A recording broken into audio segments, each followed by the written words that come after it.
After the great flood of Noah, which is known as Mahajalapralaya in Hinduism, the ark landed near the Armenian border in Turkey on a high mountain called Mount Ararat. As they descended from the mount, Noah and his sons lived in a walled city named Ararat in the Armenian region. While they were still there, Noah's great-grandson Nimrod the giant moved out of Ararat and built many cities in Mesopotamia. Now Noah had 3 sons, namely Shem, Ham, and Japheth. They divided the known parts of the earth among themselves by casting lots. Shem got the region between the eastern Mediterranean shores all the way to India. Ham's portion was Africa, and Japheth got the Mediterranean islands and the cold north of Europe and beyond. Then they went on to replenish the earth. While Ham was moving toward Africa, one of his sons, Canaan, occupied the Levant region which belonged to Shem, which was the reason behind Yahweh God restoring it to Shem's descendants, the Israelites, almost 2,000 years later. And some of Japheth's sons settled in northern Turkey and regions around. However, Bible does not talk about Japheth himself because apparently he ended up very carnal and not worth a mention.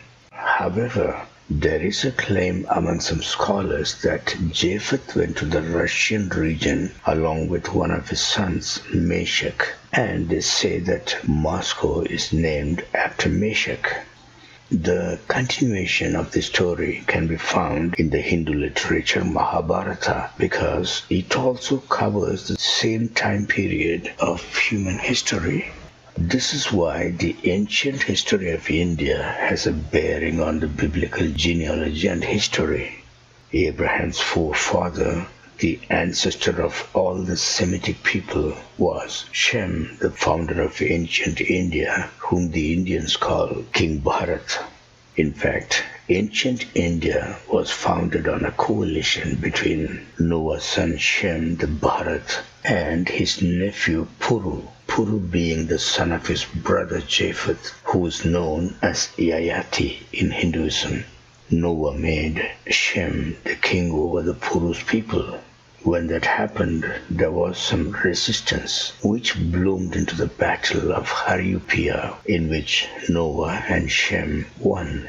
And in the latter times, there were 2 more battles, the outcome of which led to the migrations of some of the tribes out of ancient India toward the Western world, and the reason behind the existence of Indo-European languages.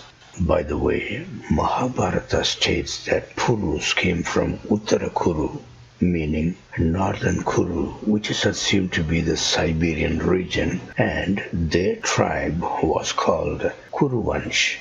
It is during their rule, the Mahabharata war, known as the Kurukshetra war, which meant the war at Kuru's stead, took place. This Kuru is none other than Japheth, friends. When I contemplated on this name Kuru, the name of Russia's ex-president Khrushchev crossed my mind. Apparently, he is from a region known as Kurush. This region is very close to the Ukrainian border. And in Ukraine, I came across a place called Odessa. Also in India, we find a province named Odisha. There seems to be some connection there. Probably the Kuru people came from that region, not all the way from the Arctic region as I used to think. After leaving Ararat, Japheth and his Meshach could have moved towards Moscow, while some of them moved into the Tibetan plateau before spreading into India.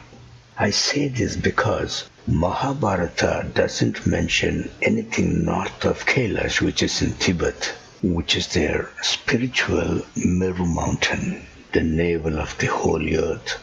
Well, there could be more to the story. As I get to know, I will share them with you. And for now, thanks for watching.